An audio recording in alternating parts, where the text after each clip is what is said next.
Halo teman-teman semua, selamat datang kembali di Satu Harian Menjadi Murid. Nah, kalau kita kemarin baru aja selesai Imamat 10, hari ini kita akan lanjutin ke Imamat 11 ayat 1 sampai 47-nya di teman-teman.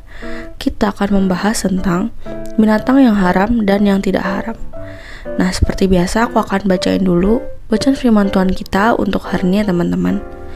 Imamat 11 ayat 1 sampai 47. Binatang yang haram dan yang tidak haram. Lalu Tuhan berfirman kepada Musa dan Harun, katanya kepada mereka, katakanlah kepada orang Israel begini, inilah binatang-binatang yang boleh kamu makan dari segala binatang berkaki empat yang ada di atas bumi. Setiap binatang yang berkuku belah, yaitu yang kukunya bersela panjang, dan yang memamah biak boleh kamu makan. Tetapi, inilah yang tidak boleh kamu makan dari yang memamah biak atau dari yang berkuku belah, unta. Karena memang memamah biak tetapi tidak berkuku belah, haram itu bagimu. Juga pelanduk, karena memang memamah biak tetapi tidak berkuku belah, haram itu bagimu.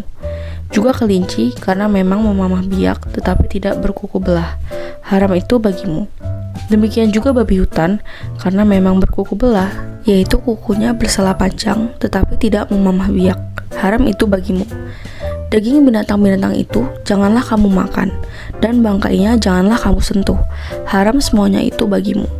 Inilah yang boleh kamu makan dari segala yang hidup di dalam air, segala yang bersirip dan bersisik di dalam air, di dalam lautan, dan di dalam sungai. Itulah semuanya yang boleh kamu makan.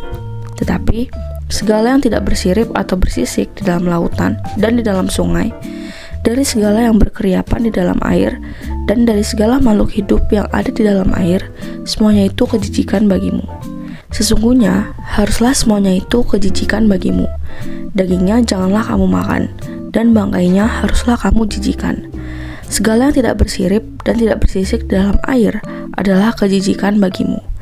Inilah yang harus kamu jijikan dari burung-burung. Janganlah dimakan, karena semuanya itu adalah kejijikan. Burung rajawali, ering janggut, dan elang laut, elang merah dan elang hitam menurut jenisnya, setiap burung gagak menurut jenisnya, burung unta, burung hantu, camar, dan elang sikap menurut jenisnya, burung pungguk, burung dendang air, dan burung hantu besar, burung hantu putih, burung undan, burung ering, burung ranggung, bangau menurut jenisnya, meragai, dan kelelawar. Segala binatang yang merayap dan bersayap dan berjalan dengan keempat kakinya adalah kejijikan bagimu. Tapi inilah yang boleh kamu makan dari segala binatang yang merayap dan bersayap dan yang berjalan dengan keempat kakinya, yaitu yang mempunyai paha di sebelah atas kakinya untuk melompat di atas tanah. Inilah yang boleh kamu makan dari antaranya. Belalang-belalang menurut jenisnya, yaitu belalang-belalang gambar menurut jenisnya, belalang-belalang kunyit menurut jenisnya, dan belalang-belalang padi menurut jenisnya. Selainnya, segala binatang yang merayap dan bersayap dan yang berkaki empat adalah kejijikan bagimu. Semua yang berikut akan menajiskan kamu. Setiap orang yang kena kepada bangkainya menjadi najis sampai matahari terbenam. Dan setiap orang yang ada membawa dari bangkainya haruslah mencuci pakaiannya, dan ia menjadi najis sampai matahari terbenam. Yakni segala binatang yang berkuku belah tetapi tidak bersela panjang, dan yang tidak memamah biak, haram semuanya itu bagimu. Dan setiap orang yang kena kepadanya menjadi najis. Demikian juga segala yang berjalan dengan telapak kakinya di antara segala binatang yang berjalan dengan keempat kakinya, semuanya itu haram bagimu. Setiap orang yang kena kepada bangkainya menjadi najis sampai matahari terbenam. Dan siapa yang membawa bangkainya haruslah mencuci pakaiannya, dan ia menjadi najis sampai matahari terbenam. Haram semuanya itu bagimu. Inilah yang haram bagimu di antara segala binatang yang merayap dan berkeriapan di atas bumi. Tikus buta, tikus, dan katak menurut jenisnya, dan landak, biawak, dan bengkarung, siput, dan bunglon. Itulah semuanya yang haram bagimu di antara segala binatang yang mengeriap. Setiap orang yang kena kepada binatang-binatang itu sesudah binatang-binatang itu mati, menjadi najis sampai matahari terbenam. Dan segala sesuatu menjadi najis kalau seekor yang mati dari binatang-binatang itu jatuh ke atasnya. Perkakas kayu apa saja, atau pakaian, atau kulit, atau karung, setiap barang yang dipergunakan untuk sesuatu apapun, haruslah dimasukkan ke dalam air dan menjadi najis sampai matahari terbenam. Kemudian menjadi tahir pula. Kalau seekor dari binatang-binatang itu jatuh ke dalam sesuatu belanga tanah, maka segala yang ada di dalamnya menjadi najis dan belanga itu harus kamu pecahkan. Dalam hal itu, segala makanan yang boleh dimakan kalau kena air dari belanga itu menjadi najis, dan segala minuman yang boleh diminum dalam belanga seperti itu menjadi najis. Kalau bangkai seekor dari binatang-binatang itu jatuh ke atas sesuatu benda, itu menjadi najis. Pembakaran roti dan anglo haruslah diremukan, karena semuanya itu najis dan haruslah najis juga bagimu. Tetapi mata air atau sumur yang memuat air tetap tahir, sedangkan siapa yang kena kepada bangkai binatang-binatang itu menjadi najis. Apabila bangkai seekor dari binatang-binatang itu jatuh ke atas benih apapun yang akan ditaburkan, maka benih itu tetap tahir. Tetapi apabila benih itu telah dibubuhi air, lalu ke atasnya jatuh bangkai seekor dari binatang-binatang itu, maka najislah benih itu bagimu.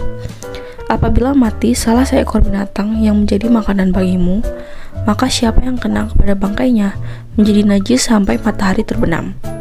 Dan siapa yang makan dari bangkainya itu haruslah mencuci pakaiannya, dan ia menjadi najis sampai matahari terbenam. Demikian juga siapa yang membawa bangkainya haruslah mencuci pakaiannya, dan ia menjadi najis sampai matahari terbenam. Segala binatang yang merayap dan berkeliapan di atas bumi adalah kejijikan, janganlah dimakan. Segala yang merayap dengan perutnya, dan segala yang berjalan dengan keempat kakinya, atau segala yang berkaki banyak, semua yang termasuk binatang-binatang yang merayap dan berkeliapan di atas bumi, janganlah kamu makan, karena semuanya itu adalah kejijikan. Janganlah kamu membuat dirimu jijik oleh setiap binatang yang merayap dan berkeliapan, dan janganlah kamu menajiskan dirimu dengan semuanya itu, sehingga kamu menjadi najis karenanya. Sebab akulah Tuhan Allahmu. Maka haruslah kamu menguduskan dirimu, dan haruslah kamu kudus, sebab aku ini kudus. Dan janganlah kamu menajiskan dirimu dengan setiap binatang yang mengeriap dan merayap di atas bumi. Sebab akulah Tuhan yang telah menuntun kamu keluar dari tanah Mesir, supaya menjadi Allahmu. Jadilah kudus, sebab aku ini kudus. Itulah hukum tentang binatang berkaki empat, burung-burung, dan segala makhluk hidup yang bergerak di dalam air, dan segala makhluk yang mengeriap di atas bumi, yakni untuk membedakan antara yang najis dengan yang tahir, antara binatang yang boleh dimakan dengan binatang yang tidak boleh dimakan. Nah, jadi demikian teman-teman bacaan firman Tuhan kita untuk hari ini. Nah, ayo sekarang kita langsung masuk ke saat teduhnya ya guys. Oke guys, jadi mulai pasal 11 ini sampai pasal 16 tentang bagaimana kita bisa menjaga kekudusan dalam hal yang spesifik.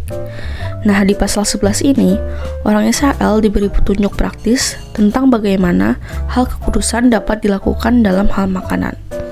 Dalam pengaturan makanan ini guys, ada banyak disebutkan binatang. Dari 1 sampai 8, pada waktu itu, Israel memiliki banyak spesies dan subspesies hewan, reptil, burung, dan ikan. Pada awal sejarah Israel, ketika bangsa Israel mengembara di padang gurun dan menetap di tanah yang baru, mereka banyak berhubungan dengan hewan.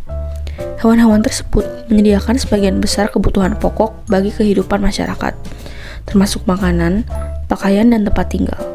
Meskipun semuanya adalah ciptaan Allah, namun beberapa binatang memiliki fungsi yang berbeda dalam kehidupan bangsa itu. Misalnya, ada binatang yang cocok untuk dikonsumsi manusia dan ada yang tidak. Tentu saja, hewan yang paling penting bagi perekonomian bangsa Israel adalah hewan darat, karena Israel bukanlah bangsa pelaut. Mereka memelihara hewan peliharaan untuk diambil daging, susu, dan kulitnya, dan juga sering bersentuhan dengan hewan liar. Di 9-12, makhluk-makhluk yang hidup di air disajikan di urutan kedua dalam pembahasan hukum ini, disusul dengan makhluk-makhluk yang bersayap.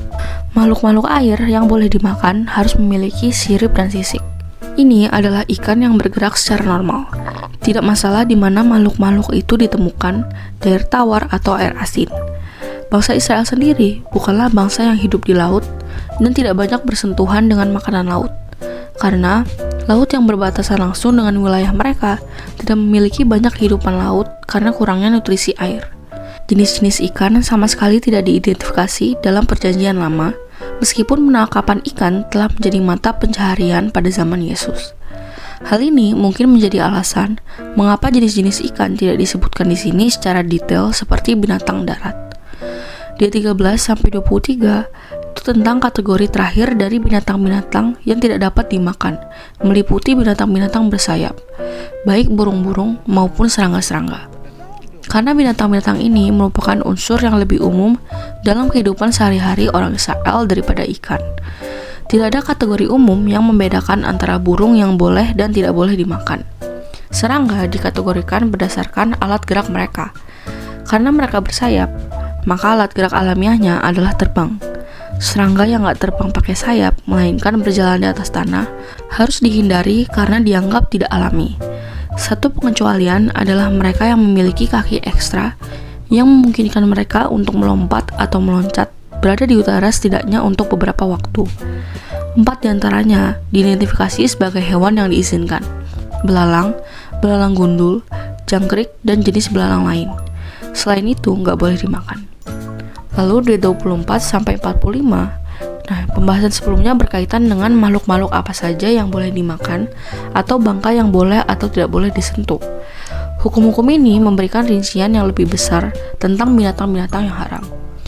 Perintah-perintah tersebut pertama-tama berkaitan dengan hewan-hewan najis, dengan kenajisan agama yang menimpa orang yang menyentuhnya, yang berlangsung hingga malam tiba. Pakaian orang yang membawa bangkai harus dicuci. Mungkin karena ini adalah tindakan yang melibatkan kontak yang berkelanjutan dengan bangkai. Namun, kenajisan tidak hanya ditularkan melalui kontak yang disengaja, tetapi juga melalui kontak yang tidak disengaja. Seperti ketika bangkai binatang kecil jatuh ke atas atau ke benda lain. Beberapa benda dapat disucikan setelah dibasuh dengan membenamkannya ke dalam air. Hewan yang bersih dan halal juga membawa kenajisan secara seremonial jika mereka mati karena sebab-sebab alamiah. Nah, ini berbeda dengan penyembelihan untuk korban atau dibunuh oleh pemburu. Ini tuh ceritanya udah mati duluan sebelum dipersembahkan. Nah, yang kayak gini dihitungnya najis, guys. Mereka tidak dilarang sebagai makanan, tapi mereka yang menyentuhnya akan menjadi najis sampai sore hari. Nah, hal ini berimplikasi pada orang-orang seperti para gembala yang memelihara kawanan domba dalam jumlah besar untuk kebutuhan pengorbanan umat. Dengan kawanan domba yang besar, kemungkinan besar akan sering mengalami kematian hewan sehingga para gembala, karena pekerjaan mereka dan juga faktor-faktor lain, secara teratur berada dalam keadaan najis dan tidak diizinkan untuk mempersembahkan hewan-hewan yang berada di bawah tanggung jawab mereka. Nah, bisa dibayangin ya guys, orang yang profesinya gembala tuh akses ke bait sucinya ya sangat minim karena dia bersentuhan dengan bangkai binatang. Nah, bayangin ya, orang-orang yang sering berada dalam keadaan najis ini yang mendapat penghormatan untuk menerima pengumuman pertama tentang kelahiran Yesus. Orang-orang pinggiran yang tidak dapat pergi ke bait Allah. Sebaliknya, bait Allah lah yang mendatangi mereka. Sekeren itu sih ya. Nah, kita balik ke peraturan makanan. Akhirnya, larangan umum dibuat terhadap makhluk-makhluk kecil yang berlarian dari 3 jenis yang berbeda. Tidak berkaki, berkaki 4, dan berkaki banyak. Semuanya menjijikan. Yang membedakan mereka dari 8 anggota kelompok umum yang disebutkan di atas, yang hanya disebut sebagai najis. Pentingnya bagian ini dipertegas dengan pernyataan kekudusan Allah yang 2 kali lipat, yang tidak ada dalam bagian sebelumnya dalam pasal ini. Mengingat karakternya yang kudus dan tindakannya dalam menyelamatkan Israel dari perbudakan Mesir, sehingga ia dapat memiliki hubungan yang khusus dengan mereka sebagai Allah mereka, maka mereka harus memberikan respons. Tanggapan Israel terhadap kasih karunia Allah yang menyelamatkan harus ditunjukkan dalam tindakan dan etika yang melibatkan ketaatan terhadap peraturan-peraturan ini dan juga hukum yang lebih luas. So basically, Allah mengasihi Israel dan respon Israel terhadap kasih Allah adalah menaati aturan main. Fair enough ya guys. Nah, di ayat 46-47, pasal ini diakhiri dengan rangkuman isi dan tujuannya. Teks ini memberitahukan kita bahwa ini adalah perintah-perintah. Tujuannya adalah untuk membantu orang Israel dalam membedakan antara yang tahir dan yang najis, yang langsung bersifat praktis dengan menunjukkan apa yang boleh dimakan dan apa yang tidak boleh dimakan. Ya, jadi demikian teman-teman firman Tuhan kita untuk hari ini. Nah, sekarang aku mau kalian buat merefleksikan nih guys. Nah, hari ini kita belajar peraturan yang sedetail itu supaya orang Israel tahu apa yang tahir dan najis. Kenapa ini najis dan yang itu tahir? Bukan hanya itu, tapi bisa belajar taat untuk makan makanan yang tahir aja. Jadi, yuk kita belajar untuk taat dan tekun melakukan apa yang boleh dan tidak boleh kita lakukan ya. Kalau setelah masa perjanjian baru, masa gereja saat ini kan tidak ada larangan spesifik ya. Tapi setidaknya ada guidance tubuhmu adalah bait Allah. So, dirawat, dipelihara ya guys. Contohnya, yang udah 40 tahun ke atas, jaga kesehatan lah ya. Kalau dulu bisa makan durian tiap hari, sekarang sebulan sekali aja. Why? Ya biar sehat, otherwise kolesterol, darting, diabetes juga gawat kan guys. Nah, likewise yang masih muda, kalau besok mau ada meeting penting, jangan makan pedas. Kalau nggak mau bolak-balik toilet dan lain-lain lah guys.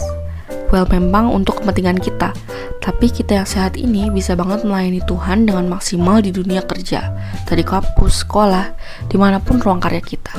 Yuk bisa yuk teman-teman. Nah lalu, pertanyaan efektif untuk hari ini ada 2 guys. Yang pertama, apa yang kamu pelajari tentang Allah hari ini? Lalu yang kedua, menurutmu gimana caranya peraturan yang kita pelajari hari ini bisa diterapkan dalam kehidupan kita sehari-hari saat ini? Seperti biasa, teman-teman boleh jawab sendiri, atau kalau mau komen di bawah jawaban kalian juga boleh banget guys. Ya jadi segitu aja satu kita untuk hari ini. Sekarang aku mau pimpin kalian dalam doa penutup ya teman-teman. Teman-teman, mari kita berdoa. Tuhan, tolong aku untuk bijaksana mengatur pola makan dalam rangka menjaga tubuhku sebagai bait-Mu, supaya aku bisa mempersembahkan tubuh yang maksimal. Terima kasih Tuhan, hanya dalam nama-Mu kami berdoa. Amin. Tetap semangat guys, Tuhan Yesus beserta kita. Thank you for watching and see you in the next video. Bye-bye.